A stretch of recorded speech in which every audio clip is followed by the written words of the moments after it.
Саумығыз қайырлы сағатта мұқтарам милләттәштәр эфирда башқұрттар тапшыруы. Программаны әдірләусік жади түркім исіменен студиялahыды Рафиқ Ахматчин сәлемләй. Башта темалар тұрғында қытқаса. Атайым Зәки Вәлиді, Ахмет Зәки Вәлиді өзінің аты білән зелар яғына апарға бола. Ахмет Зәки Вәлиді дәрі бойлап. Ауылына бірді бітіртәсі келмей, потому что біздің туған тияк, біздің ялан тәпемен ашы ерлерді ері тұрғайнық. Ауылым язмашы, илім язмашы. Бізнеке тіл инде гейні башқұртлары білен айырылып тұра. Пермь крайы, Уй районы Толбаш ауылы башқұрттары тарихы. Шиләбе ердәре Шайхзада Бабиш ердәрен исләп, 24 елда оның шундай шагыйрь, шундай ялкынлы революционер халык өчен булган өчен, башкорт халкы өчен булган өчен ошо китапханага исемен бергәннәр. Силәбенә нәзерләнгән язма.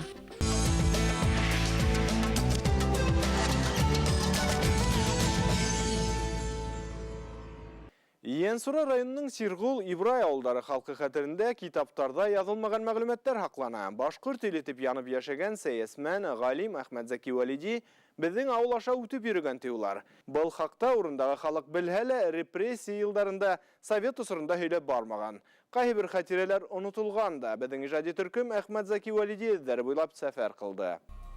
Зәки Вәлиди үзенең иң зур хезмәтләренең бере хатирәләрдә Иенсура районының Сиргол Ибрай авылыннан булган таныштары хакында язмай. Шулай да урындагы халык һөйләвенчә, Иенсураннан тура елайырга сыгырга уга ярдәм итүчеләр була. Буларның бере Сиргол авылыннан Рамадан Нугманов. Атайым Зәки Вәлиді, Ахмет Зәки Вәлиді үзінің аты белән зелар яғына апарға була, алып китә була. Улар баралар тәді Ибрайға, Ибрайдың хөрт яғына турагар тигән, турагдан зеларға барып еткәс, ул атайым ауырып китә, шунда аны узатып кайтып китә атайым. Менә мин шуны беләм, шуның һөйләгәне буенча ул монда була. Үҙаллы Башҡортостан Республикаһын булдырыу өсөн көрәшкән, Башҡорт хөкүмәтен төҙөгән Әхмәт Зәки Вәлидиҙең эшен Иенсура халҡы хуплай һәм теләктәшлек белдереп уға ярҙам итергә тырыша. Башҡорт полкына алыныусылар араһында Сиргол ауылы егете Фәттәхетдин Тайсин да була. 19 йылдың мартында менің атайым Башқұрт армияһына алына. Һәм ул Зәки Вәлидинең шәхси хак полкында хезмәт итергә насип була уға. Мондағы башқұрттар тыныс қарайдар. Бына был ердән аша ул төмәскә атайым әйтәйін, уны 2 тапкыр ат санаһына ултыртып алып сығырға насип булды дип. Икеһендә лә ул үҙем генә алып сыҡтым тине, тура юлдан, ошо Ибрай аша. Атайым авылымдың тарихын, легендаларды яҡшы белә ине Гариф Фәттәхетдин улы. Ул авылдың шәжәрәһен, ерһыу атамаларын яҙҙырып ҡалдырһа ла, Зәки Вәлиди менән таныш булыуын һөйләмәй. Заманында халыҡ дошманының исемен телгә алыу тыйылыу менән бәйле булғандыр был. Вафатына бер нисә ай ҡалғас ҡына Фәттәхетдин Тайсин беренсе тапҡыр Зәки Вәлиди тураһында бәйән итә. Тарихты үҙе менән алып китергә теләмәгәндер инде аҡһаҡал. Ибрай беҙҙең Һүрән буйында 5 саҡрым ғына. Шунан аша тура Йылайырға сығып, шунан тура тартып бардык санала. Ул һәр ваҡыт санала нишләптер ятып йөрөнө. Һуғылған бер ауыл һайын миңә ауылдың тарихын һөйләй ине. Бик ябай холҡлы ине. Кәүҙәгә ҙурылмаһа ла оло йөрәкле ине тип аңлатып китте. Атаһы дуҫына улын да үҙе менән алып бара. Һуңынан Вәли бабайҙың атаһының командиры булғаны асыҡлана. Ваҡыт үткәс тә берен-бере онотмай, мөмкинлек булғанда күрешеп йәшәй улар. Ул шәхси полкында булғанда уның командиры Самада ауылынан Вәли ағай тейін, Вәли бабай. Уға мин 3-нче класты бөткән ваҡытта 1-2-3 тапҡыр туҡталдыҡ. Бал ашатып һыйлап ебәрҙе. Улар мин бал ашап сәйескәнсә ҡайҙалыр барып серләшәләр ине. Зәки Вәлидигә Ибрай ауылында Яҡуповтар ғаиләһе ярҙам күрһәткән. Бының өсөн Ғилман Яҡуповты һуңынан ниндәйҙер ғәскәр кешеләре килеп атып китә. Милли хәрәкәт буйынса безнең ауылдан Зәки Вәлидов дигән Зәки Вәлидов үтеп киткән инде. Ул үзенең нәйһе белән, баягы әтрәте белән Демәс ягынан бу якка тура юлдан баягы Һүрән башынан килгән. Һүрән башынан килеп, безнең Һүрән буена төшөп, ошонда безнең Яҡуповтар ғаиләһендә Ғилман ҡарттың улы Мөхлис ҡарттың һөйләүе буйынса ул Мөхлис ағай 10-нчы йылға ине, ошонда йоҡлап безнең инәй була торған Сәрби Камал дигән инәй, ул баяғы Ғилман Мөхлис ағайдың атаһы белән бергәләп тегеләрҙе ашатып һыйлап, юл күрһәтеп, шуннан бына өмбәт ягына сыгып киткәннәр. Зәки Вәлидиҙең Ибрай Сөргөл ауылдарында булыуы халыҡтың уйҙырмаһы ғына түгел әлбиттә. Был хаҡта йәш быуын бик белеп етмәһә лә, ололар яҡшы хәтерләй. Без бала саҡта аларҙың байтаҡ нәмәләрен күрә торғайныҡ. Теге ҡораллары ятып ҡалған, һуғыш үткәннәр бит инде, шунда ҡораллар, ҡылыслар, пистолетлар, шундай нәмәләрҙе күп таба торғайнылар. Мына шул 1990 елларда Яшлек газетаһында асыҡтан-асыҡ Зәки Вәлиди тураһында яҙыла башланы. Һәм без ана шул ваҡытта ул үҙенең түңәрәк уҡыусылары белән, түңәрәктә йөргән уҡыусылары менән уҡып, өйрәнеп, шул килешкән газетаны ташламай, һәр бер газет битендәге Зәки Вәлиди тураһында яҙылған мәҡәләләрне мына ошолай иттереп йәбештерә башлагандар. Һәм менә матурына бик ҡиммәтле Зәки Вәлиди тураһында китап, алтын фонд дип әйтергә дә мөмкин. Халыҡ бар ерҙә, батыр бар тиелә мәҡәлдә. Сирғол Ибрай ауылында Зәки Вәлидиҙең үткән юлдарын хәтерләүсе кешеләр барҙа, бөйөк ғалимдың рухы башҡорт илендә мәңге һаҡланыр.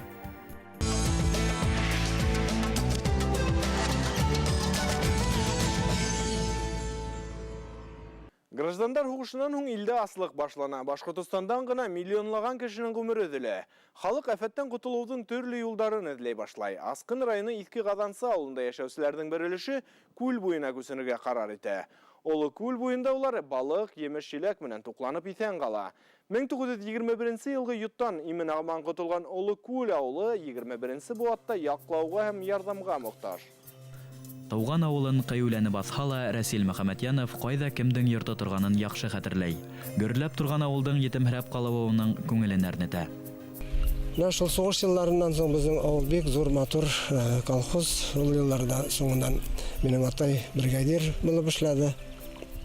Мин 1-нче класста уже колхозға эшләй торғайным. Атай ҡарт атны егеп бирә иде. Башта бәрәңгә күмәйдек колхозныкын. Ondan yüke yaprağı sarıklarga hazırlaydık. Ondan sonra pişen taşıydık. Şundan salam tarttıraydık. Ondan kış günü tavuk firmasında, Sayım tavuk firmasında işleydi. Onlarga avul boylap at bilen kömür, köl yiydik, kağız yiydik tavuklarga.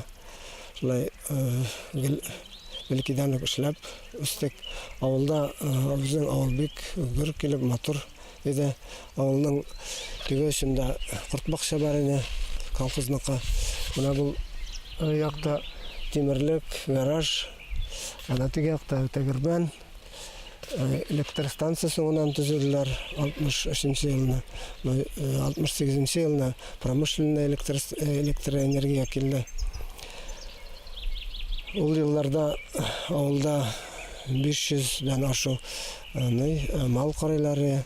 Колхоздар тарҡала башлағас, ауыл халҡы ҡалаларға күсеп китә башлай. Рәсил Мөхәмәтйәнов та тыуған төйәгенән сығып китергә мәжбүр була.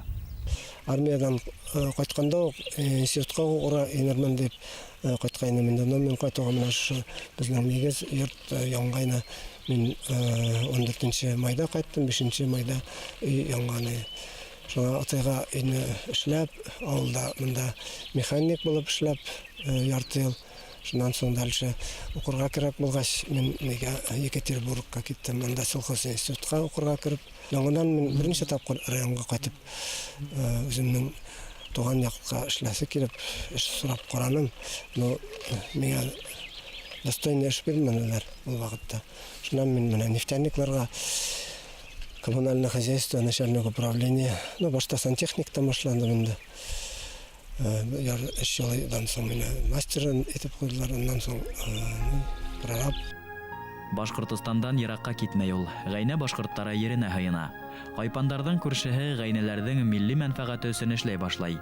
Пермь крайында, шулай уҡ Чернушка ҡалаһындағы башҡорттар ҡоролтайын ойоштороу ҙа уның хеҙмәт имеше. Яҡташтарын, ауылдаштарын, ырыуҙаштарын да онотмай. Күптәргә эш, фатир мәсьәләһен хәл итеүҙә ярҙам итә. Оло күл нигеҙен ҡоротмаҫҡа тырышҡан йәштәрҙе лә ул ойоштороп тора. Менә безнең беребезнең дә авылны бетертәсе килмәй, ташлап китәсе килмәй. Шуңа авыл яшьләренә булышып, шулай эшләп китсәгез дип обращаться иткән дә бар. Менә фермер егет шулай сөреп эшләй башлаган икән. Без аңа обязательно булышсак, без үзебезнең кулдан килгән кадәр. Авылны бер дә бетертәсе килмәй, потому что безнең туган тияк, безнең ялан тәпи менә шу җирләрдә йөри торгайнык. Безнең үскән битендә менә шу ниләрдә, менә шу кисерткән ниләрендә алмай торгайнык. Одеялга төренеп, аннан тәгәрәп төшеп китәйек тә, одеял кисерткәнгә иткәч кенә ачылып китәбез. Кисерткән чага шуннан күлгә сумабыз. Төшеп инде адреналин ала торгайлык. Хөрмәт, абруй кадынган Ирудамандың олы ихласлык менән баласак хатирәләренә бирелүе тауган җирдең ни тиклем кадерле һәм якын булуын күрһәтә. Ул вакытта күл Атбаш дип аталган. Аның исеме, может быть, без белки чакта күлдә бер Атбашына охшаган бер нәрсә йөзә торгайны. Бер елны чыгып, ике яклап аттылар да аңа. Бу яктан мылтыклар белән аталар, ул якка йөзеп чыгып китә, яктан аталар бу якка йөзеп чыгып, шулай күлнең үстендә йөрүне. Соңыннан без үскәчрәк менә шул басма янында үзебез менә үземнең күз белән күрдем, су астыннан менә Атбаш шикелле нәрсә шулай карап тора иде. Шуңа Атбашы дип аталган башта күлнең исеме. Башкортостандың төньяк көнбайыш төбәгендә озак елдар буе мәктәптәрдә туган тел дип татар теле укытылды. Әмма халык кемдәрдеңдер сәяси һәм шәхси мәнфәгатьләреннән ерак. Улар тамырларын онытмаган. Без үзебезнең үзенчәлекле тел, шу башкорт теле, безне татарча укыттылар инде. 1-нче класстан башлап. Шуңа менә безнең литературный язык татар безнең туган тияк столицабыз Казан дип укыттылар. Однако улай түгел бит инде. Шуңа безнең бик эш пыша торгайны. Авыл халкы бөтәһе без башкортбыз дип, үзләрен башкорт икәнлекләрен таныйлар. Авылда бүген 7 йорт калган. Уларның 4-һендә генә ел әйләнәһенә яшәйдәр. Калгандарына халык яйын кайта. Илүсәйнә Шариповала кышлауга кызына китә. Яз етү менән тауган йортына ашыга. Ул вакытны күбәй кеше, менә урам тулы иде, бүтән урам. Яшьләр белән тулы иде. Күрниләр. Бүтән дулар исән иде. Әллә 170 булмый. 4 бала үстереп узаттык шушыннан. Кайтмаслар микән, килмәсләр микән дип үтенәбез инде. Ташлап китеп булмай. Ул күл анда туып үстемәе. Шушалнакмын. 82 ел хаты шунда яшәдем инде. Армиядан кайтып өйләнгәч, монда эш булмай башлаган шунда аскынга күчеп киттем инде. 82 елда башлаган аскында. Нолны ташламадык гомергә. Атна сайын кайтып берем әтәйләр янына, постоянно. Корт карашып, кортны карадык инде гомер буена. Шул бәлки чактан башлап. Шул үзем белгәндә башлап инде без. Шул агач башында йөргәндә корт карап кел. Шуңа корт әтәйлгә спортерлы кортлар безгә киткән. Әле яңадан менә бастына битәргә уйладым якырын гына үзем. Шул җәйләрендә килеп караштырып берем шулай. Менә авылга кайталар. Менә безнең урамда әле менә ничә кеше бергә җыелышып китәбез, бер төрле күңелле инде. Яшь чакта искә төшеп китә шунда. Олы күл халкы төрле төбәктәргә таралһа ла, күңеле менән улары туган төягеннән аерылмай. Авылга нигез халынуга 90 ел тулуды билдәләгәннәр.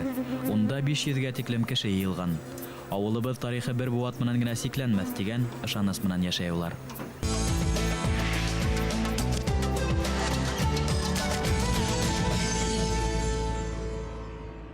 Китап белем шишмәһе. Бөтә дөнья интернет селтәре, заман сысыгынактар аша мәгълүмат табу мөмкинлекләре күп булганда ла, китап, зиһен, акыл һәм белем бирүдә әһәмиятен югалтмай. Халкыбызның мәдәниятен һаклауда Силәбе галаһының Шәйхзада Бабич исемендәге башкорт әдәбияты китапханаһы ла зур роль уйнай. Бу аттан ашу вакыт эшләп килгән китапхананан халык әле лә өҙөлмәй. Китап укырга теләгән, үҙ аңын үҫтерергә вакыт тапкан милләттәштәребеҙ бында етерлек. Бай тарихлы китапханала Силәбе өлкәһенән башка төбәктәрҙән килгән ҡунаҡтар ҙа осрай. 1906 елда ошо китапхананы безнең башҡорт һәм татар купистары үҙҙәренең һәм алдынғы ул ваҡыттағы алдынғы интеллигенция үҙҙәренең аҡсаһына асҡандар.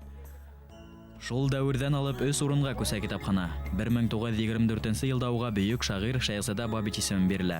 Әмма тиздән ялкынлы шагыйрьнең исеме тыела. Силәбе калаһы халкы үткән буаттың 70нче елларында китапханага был исемде кайтаруга ирешә.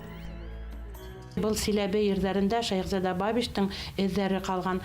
1919 елда бында баш ревком ошында урнашкан булган һәм Зәки Вәлиди үзенең яудаштары Абдулкадир Инан һәм Галимьян Таган менән бергә ошо Силәбе ерендә булгандар һәм шул вакытта Шәйхзада Бабич ошо Силәбелә Башкорт дигән газетаны сыгарган һәм аның редакторы булган.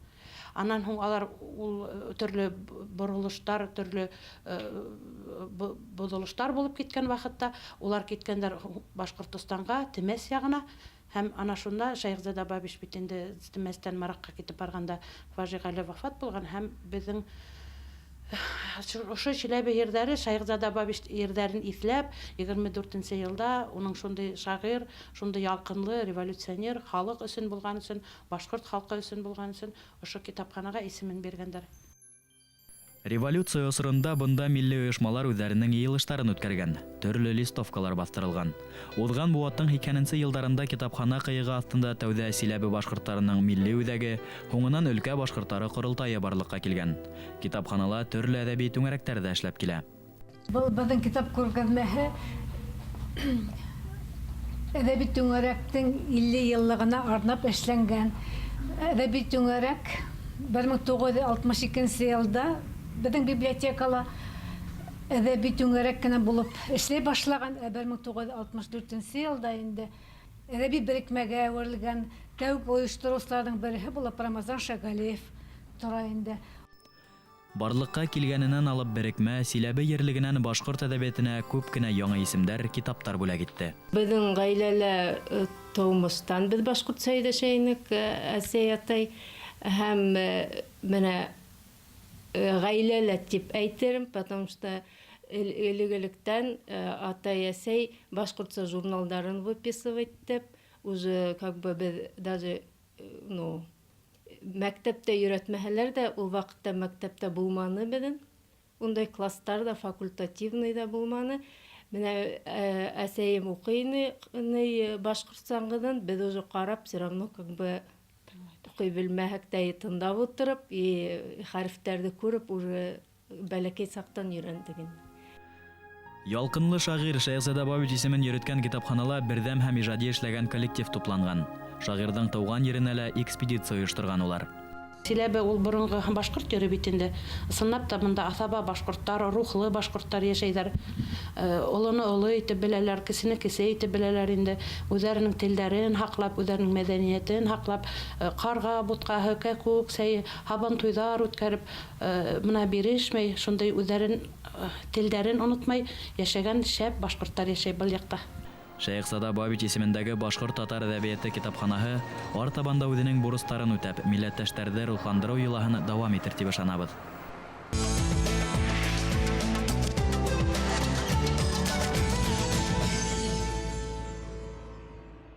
Пермь крайы башкортларының авылдары урман, таудар арасындагы уйпат ерләрдә урынлашкан. Табигать кырыс булгангалар был якта халык йорттарды борындан ныклы итеп кора.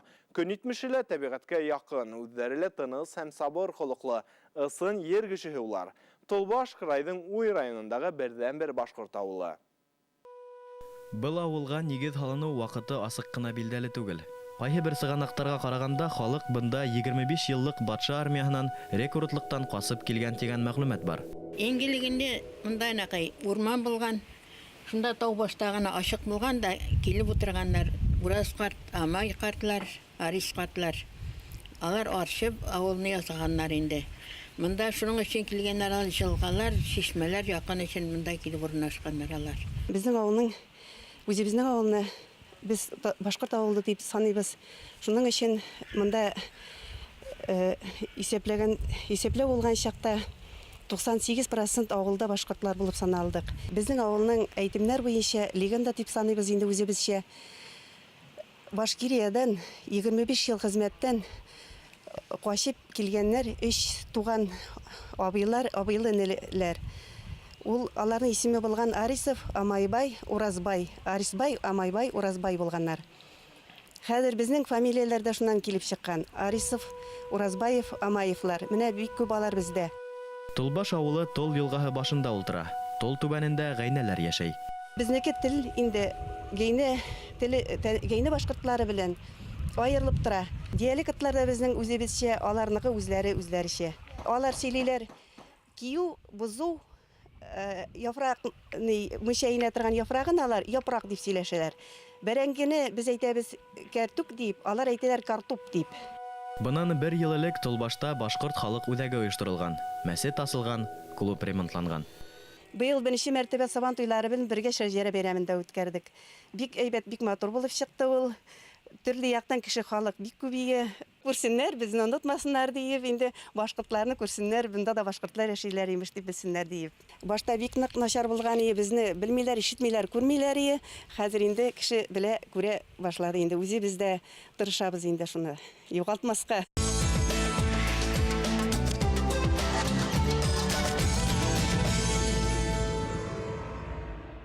Ситирдәле нәселен құрытмай, тамырдарын онытмай яшәгән башкорттары Үзбәкстанның Фиргана өлкәһендә төпләнгән милләттәшләребез байтак. Уларның был ерҙәргә күсенеп килү вакыты һәм тарихы төрле булуга карамастан, халкыбыз вәкилләре ата-бабалар төйәген онытмай. Башкортстанга кире кайту хыялы менән янып яшәй. Үзбәкстан башкорттары менән безнең хәбәрселәр дә осрашты. Үзбәкстандың Фиргана өлкәһендә башкорттары байтак. Шорсу ҡалаһында Силәбе өлкәһенең Арғаяш районы Әйбәт ауылынан сыҡҡаны Гөлсөм Әблиярова менән Әлшәй районының Слак ауылынан Флүзә Мирғәлиеваларҙың ғаиләләре дуҫ. Улар бар эштәрҙә лә бер-береһенә ярҙам итеп йәшәй. Мои родители во время войны приехали сюда, остались жить. Мы родились здесь. В 1932 году в Шорсу появился. Вот, здесь рудник был. Назывался раньше он СТО. Потом в 1936 году переименовали его. Рудник, серно-азикеритовый рудник, поселка Шорсу стал. Вот с этих пор и живем здесь. Шәрик илдәрендә ғаиләләр ишле. Ағайыны, ауыл һәм ҡышлаҡтарҙа бер ихатала яшәй. Балалар да, ҡартайған ата-әсәйҙәр дә тәрбиәле, ҡараулы. Тыуған яҡтарҙа ла улар балаларының кендек ҡаны тамған ерҙән китергә тырышмай. В 80-м году люди потихоньку стали разъезжаться в свои родные края. Греки в Грецию почти уехали, вот. Все татары крымские уехали к себе на родину. Все разъехались, короче. Ну и наши сородичи тоже, да? Наши сородичи тоже, да, уехали. Кто в Башкирии, кто в Татарии уехал. Әблияровтар ғаиләһендә 3 улы, 1 ҡыҙ үҫкән. Барыһы ла уҡыған, белем алған, һөнәрҙәре бар. Әхмәт һәм Әлим төҙөлөштә иретеп йәбештереүселәр. 3-һе Мәскәүҙә эшләй. Ҡыҙҙары Мәҙинә Какант башҡорты менән ғаилә ҡорған. Әлим Силәбе ҡалаһында 1 нисә йыл эшләгән, хәҙер Өфөгә барырға йыйына. Әкәм Уфаға китәйәптеләр. Мана эш юҡлығы сәбәпле. Уфаға барып, Россияда эшләп, үй-жайны ҡоролошлар ҡылады. Дохаласа ҡоролошлар ҡылып. Сит ерҙә лә тамырҙарын онотмай, нәҫел ҡоротмай йәшәй Фирғана башҡорттары. Һәм әлбиттә, уларҙың һәр береһе йөрәгендә Башҡортостан тигән илде йөрөтә. Башкорттар тапшыруның электрон архивын www.tv.gharba.ru сайтында табырға мөмкин. Редакция менән бәйләнеш өсөн телефон 251-73-92. Беҙҙең менән Skype элемтәгә сығыу форсаты бар. Уның адресы Башкорттар һыҙыҡ TV. Тапшырыу әлегә тамам, киләһе осрашҡанға тиклем һау булығыҙ, донъяны башҡортса ҡарағыҙ.